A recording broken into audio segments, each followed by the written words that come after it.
Oi, pessoal, tudo bem? Seguindo para essa série de vídeos, hoje é o segundo episódio. Vou compartilhar com vocês como foi, então, receber esse diagnóstico. Como eu expliquei, tudo começou num exame de rotina. Eu não imaginava que tinha algo de errado comigo, até porque eu não sentia nada e até hoje eu não sinto nada. Mas quando eu fui, para uma consulta com o ginecologista, como eu havia explicado, ele pediu, além dos exames ginecológicos, também o exame de mama e também da tireoide. E quando eu fui fazer esses exames foi em meados de dezembro do ano passado, foi com o doutor Júlio, um médico muito bom, muito atencioso até. Ele foi assim, como se fosse um presente mesmo, sabe? Enviado de Deus para minha vida.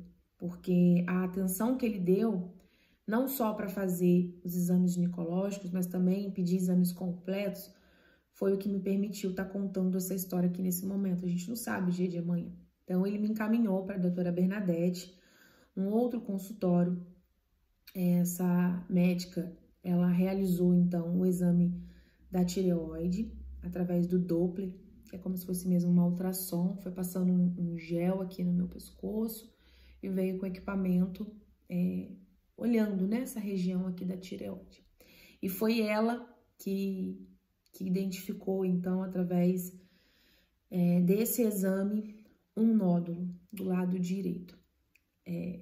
Na hora que a gente escuta, porque os médicos acabam sendo muito diretos, vem o susto, né? Talvez você pode pensar assim, mas você não ficou aliviada de ouvir? Não, eu não fiquei. Eu não senti alívio, eu sou um ser humano.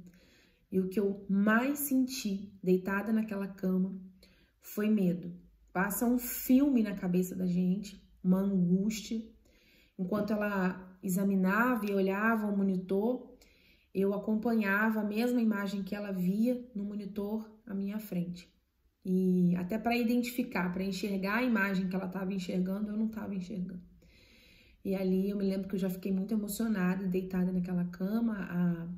A Priscila, minha esposa, estava comigo nesse dia, sentada assim na minha frente. Eu olhei para ela e ali me deu já um desespero. Eu não sabia o que viria pela frente, o que eu ia passar. E aí, a partir dali, eu voltei no ginecologista, o doutor Júlio, e ele me encaminhou, então, para uma especialista. Disse também que era uma das melhores que tinha na área, a doutora Marcela, e pediu para que eu começasse ali uma bateria de exames que ela saberia, então, me direcionar ao que eu pudesse fazer da melhor forma para poder tratar isso, já que foi identificado, então, esse nódulo, um nódulo na minha tireoide. Através dessa especialista, que é a doutora Marcela, ela pediu para que eu fizesse mais exames, entre eles uma punção. Então, ela me direcionou para um médico também da confiança dela, muito detalhista, por sinal, que poderia avaliar melhor através dessa punção. E o que é essa punção? Uma espécie de uma agulha, em que eu fico deitada numa cama, com o pescoço virado totalmente para trás. Ele estava sendo auxiliado por duas técnicas de enfermagem. E no momento do exame, ele aplica, ele insere essa agulha comprida, assim no meu pescoço, diretamente no nódulo, para poder extrair um líquido e ali enviar, então, para a biópsia. Só que na hora que ele fez isso, depois que eu sentei e perguntei como é que tava, tudo, tava muito aflita, inclusive, para esse exame, porque, como eu já falei, eu nunca tinha feito nada e só de fazer aquilo ali já era um pavor para mim. Ele não tava com a cara muito boa. Ele disse que o que ele tava vendo não tinha um aspecto muito legal. Então, além do nódulo, ali pelos exames, olhando ali, apalpando e tal, ele disse que tinha percebido que parecia ser um linfonodo. Seria uma outra coisa. E e que não tinha um aspecto muito legal. Bom, quando o resultado da biópsia veio, foi identificado através dessa biópsia que o meu foi da categoria 3 do sistema Bethesda. O que significa isso? Esse linfonodo é um linfonodo indeterminado, numa escala de 1 a 5, melhor dizendo, o meu deu 3. Ou seja, não se sabe se é benigno ou maligno. Resumidamente é isso. E por este motivo, os médicos começaram, então, a me convencer da cirurgia. E até aqui, gente, assim, eu não queria operar. O meu desespero para operar era imenso, sabe? A doutora, ela quis saber como é que tava esse linfonodo e pediu, né, novos exames, algo mais específico ainda. Então, ela me encaminhou para fazer um novo pedido de exame e foi feita uma nova ultrassom. Aí eu já fiz em Barra Mansa, que é uma outra cidade, e a doutora quis que eu fizesse novos exames, então eu fui fazer esses exames, essa nova ultrassom, na verdade, fiz com o doutor Alain em uma outra clínica, em outra cidade, e ele também identificou aspectos irregulares. Então já era uma segunda opinião de uma pessoa que faz esse tipo de análise e que realmente não tinha um aspecto muito legal. Então eu volto na doutora Marcela com todos esses exames, apresento tudo para ela e ela decreta que sim, a cirurgia para a retirada da tireoide seria o melhor caminho. Porque se eu quisesse esperar, deixar passar o tempo, poderia ser pior para mim, justamente por ter dado indeterminado. Então, ela me encaminha para um cirurgião, especialista, inclusive, né, nesse procedimento de cirurgia de cabeça, pescoço, enfim, que é o Dr. Evandro, muito recomendado aqui na cidade até, e pede para que eu siga, então, a partir dali com ele.